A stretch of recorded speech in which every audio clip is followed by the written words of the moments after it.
My name is Jillian Perrick, but my friends call me Jill. I'm a lover of all things orange chocolate. Think One Tree Hill is way better than the OC. And as a person who stutters, I strive to empower women with invisible disabilities to go after their dreams, just like I did. I'm a mindset coach specializing in imposter syndrome, helping women overcome their inner imposter with my master's in psychology and my certification in neurolinguistic programming, hypnosis, EFT tapping, and time techniques. And this is the From Imposter to Empowered podcast. This podcast is for you if you're an entrepreneurial woman trying to navigate the online space with a lot of passion and a lot of uncertainty. If you feel like your ideas are unoriginal, that your message isn't necessary or important, or like you're a complete and total fraud, then you've come to the right place. This podcast will take you from imposter to empowered with ninja-like brain hacks, easy to implement strategies, and uplifting real talk to make you feel like everything you want is in reach. Find me on Instagram at YourCoachJill to let me know how much you loved this episode once you're done listening. Time to kick that inner imposter to the curb. Let's get started. Hello, everybody. Welcome back to the pod. So I'm actually recording this from my kitchen table as I'm at my work computer. Inspiration hit and I really have to record episodes for next month. And I'm like, I don't need to wait until I'm sitting down at my microphone, and things are still so crazy here. For those of you who don't know or who don't religiously listen or have me on Instagram, my childhood home burnt down on Halloween night, and my sister lived there with my parents, and now she is living with me because my parents are at my grandparents' house, but they only have room for them. So my sister is living with me and she's living out of my office. So she has a bed in there and there's a closet and everything. So it's good. It's just now I kind of lost my office, but that's okay. We're making it work. Family comes first and they are the most important. So anyways, it's funny when you become a coach and you start working with people who are so similar to you. I always feel like it's a really great reflection point for me to be like, wow, I'm observing my own behavior in another client and this is how I respond to them, and I need to afford the same compassion or tough love as I would myself. And I think that's really special because a lot of people think, and if you suffer from imposter syndrome, a lot of people think that when you come up against problems that you are currently experiencing, you're not qualified to help. And I never feel that way about myself and my own problems, because it's very difficult for us to look at our own problems from ourselves, from our experiences and our thoughts, and have an objective view. But when somebody comes to us and you can kind of see everything from a different perspective, a different angle, you can offer your expertise and you can take from your experiences and education and your skill set and bring it all together, and it may actually end up giving you some perspective on your own situation as well. So what I mean by this is I often have clients who come to me that are very analytical, logical, and in their head, because that's how I used to be. I still kind of am, but it is something that I'm really working towards in terms of listening to my heart, into my body, into my intuition. And I'm a generator in human design, and a big part of being a generator is that gut response of being like yes or no. And because I would overanalyze things and really think things through, I would very rarely listen to what my gut was telling me. I digress. Anyways, so I have clients who come to me who are very heady, who are very making decisions from such a logical place, who have a hard time dropping into their body and being with their emotion. And the thing is, when people are like this, it's almost like they want to dispute everything because their head is telling them one thing. And what I mean by that is sometimes when you are faced with a problem, these types of people want to think their way out of everything. They want to problem solve. They want to fix the problem and find the solution, and they're already 10 steps ahead. Or for example, I have this one client who is so smart. She's so amazing, but it's almost like she's too smart because she has always been known to predict worst case scenario so she can prepare herself. Well, in this type of business, and especially as a coach, thinking about worst case scenario puts you in the energy of worst case scenario. And we've talked about this before on the podcast about how sometimes when you lead with that negative expectation, that is what you're putting your energy behind, and it means that you aren't subconsciously telling yourself or the universe that you're ready for something, or that you can handle something, or that you're excited or whatever. And people can also really read and vibe off your energy.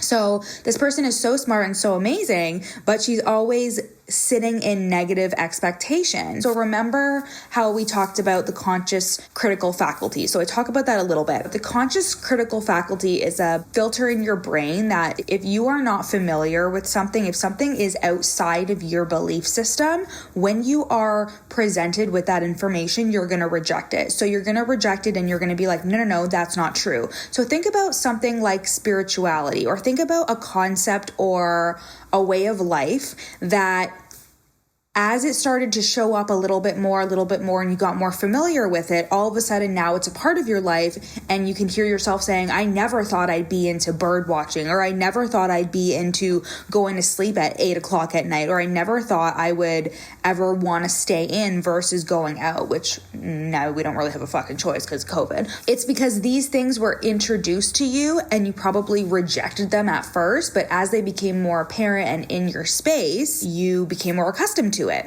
So sometimes with these very logical and heady people, when they get something that is outside of their worldview, like spirituality or like the concept of positive expectation, they're going to reject it at first because they're skeptical and because they're trying to keep themselves safe. But then as they see it more and talk about it more and see the effects of it, they actually start to invite it more into their lives. The reason why I'm saying all this, the reason why I'm talking about these beautiful people, first of all, because I attract them like no other, even though I find them the hardest to coach sometimes. And by hard, I don't mean they are difficult to coach. I mean, I have to look inside myself and work on my own shit, because if I don't, I will take every reaction that they have in every dispute or question or whatever as oh my God, they think I'm a fucking idiot, which is obviously not true. But everybody deals with a level of imposter syndrome at some point. So I'm not afraid of feeling that way. It's just the process of knowing that different people react to different things. So something that's been coming up for these clients, they both have come up against this thought or this belief, and I've either talked them through it or they've even kind of alluded to it themselves. And this is in terms of when things are hard, they automatically think I can't do it, or they add it as a symptom to their imposter syndrome. And this is oh my God, I'm blanking on her name, but somebody who is a researcher with imposter syndrome, which you think I should know, but I'm at my kitchen table, so I actually have no idea. And I definitely read her book and it was amazing. But the natural genius is something that it's a type of personified character for somebody who suffers with imposter syndrome. And the natural genius is somebody who is so good at everything naturally that when something comes up that they're not good at, they either dismiss it, or they think it's not necessary, or they avoid it altogether because they don't want to have to work at something that would potentially expose them at not being good or not being naturally good at it, and then somebody would judge them or whatever. Not that these clients full out came to me and said, I think that when things are hard, I don't like doing them. They never said that. It was in their actions and behaviors in terms of being oh, I feel really frustrated with DM engagement, or I feel really frustrated when this happens. And I was oh, this is a pattern with people who are so logical and analytical and are also usually really, really smart, because as children, I wouldn't call it a mistake, but I would say that something that adults tend to do, in terms of my generation, adults tend to really focus on achievements, and you get praised for being good at something. You get praised for being a straight A student or doing well on a quiz or whatever. And we internalize that and we think, when I do good, I am good. And when I do bad, I am bad. And this is purely accidental. It's hard to gauge because as children, again, as I've said on the podcast before, we just retain everything. So everything is just coming into us. We are just sponges absorbing everything, which also means that we are interpreting things at the level that we can at that moment. And of course, it's not true that if you don't get an A on a test that you're bad. But if that's what you internalize as a child, you're going to take that with you. And that often carries into adulthood. I feel like a lot of the imposter syndrome that I felt was a result of this at the beginning of my business because everything was new. Absolutely everything. Building a website was new. Getting on Instagram was new. Writing captions was new. And like when I say like writing captions, like I'm a really good writer, but I'm a really good academic writer or like a free-flowing writer. I'm not good at writing to sell. So that was an acquired skill that I had to have. And I have clients that come up against a lot of these issues where they say to me like, I'm just not good at DM engagement, or I'm just not good with the writing and blah, blah, blah. And like, honestly, I would say if you try something and you try to acquire it as a skill and you just can't, like, of course, hire somebody out. But also, like, what is the issue with just fucking writing it out and like allowing yourself to have compassion for yourself when you're not immediately good at something? Because it's all bullshit when imposter syndrome or your inner imposter tries to tell you that if you're not automatically good at this, then why bother? And that is bullshit. There are going to be so many things in your life that you're not good at. I think imposter syndrome too with like mothers, like when I had a client who is a mom, and she would often say how like she felt a lot of imposter syndrome after she gave birth and had her first child. And I think that's so relatable because you don't know what you're doing. You're doing something completely new. And to think that we have to be perfect and that we have to be automatically good at something is probably just based on experience of you being good at stuff and of you being praised for being good at things. And if you're really a natural athlete or a natural this or a natural that, then when you start to do something that's out of your realm of expertise, it can really bring up a lot of negativity and limiting beliefs about yourself. And if you are an overachiever and you do really well in school and all this stuff and whatever, and you're so used to being so good at everything, you may actually avoid a lot of things that you know you probably need to do because you don't want to be ousted as a fraud, or you don't want to be bad at something. You want to skip to being good at it. And this may actually make you a procrastinator or stop you from doing stuff in your business because you don't want to come up against the experience of I'm not good at this. When I started podcasting, terrible. When I started doing videos, terrible. When I edited my podcast for the first time, I got feedback that I was talking too fast, which I still kind of do. I was talking too fast and I was editing out every mistake in every space in the podcast episode. And when people would say like, oh yeah, like I love your podcast, it's just you speak too fast and you don't leave any room to just let things ruminate for even just a second. I took that so personally, and there was a time when I actually didn't record any podcasts because I was like, oh my God, I'm like not good at this. But is anybody really good at fucking everything? No. And again, I want to bring it back to the fact that compassion for yourself is how you're going to get through things. Like compassion and resilience is how you are going to get through any of this, because that is where the consistency comes from. When you tell yourself, this may not have been my best, or this may not be something that I'm like particularly proud of at this moment, but I know the next time it'll be better. And that is true for coaching calls. That is true for literally anything that you're going to do. I wasn't great at the DM conversations and starting them with people and stuff. And now I'm really good at it, but I don't enjoy doing it. So because I don't enjoy doing it, I hire it out. Let's just say that. So I think there's a difference between being bad at something and avoiding it versus just not being good at it, but not wanting to put your energy there, you know? I wouldn't say immediately hire out everything, because there are things that you're going to learn, like, oh, I just had to learn how to do this and now I'm good at it. And if you enjoy it and it's not an energy sucker, then absolutely do that for yourself and your business. Honestly, I think that we give up too easily. For example, with the whole social media thing, like it's fucking weird that we spend a lot of our time on social media. Social media is weird. Being on our phones all the time, weird. Instagram, storying, everything, uploading posts, talking to people in the DMs. This is not normal behavior. This is a very recent thing.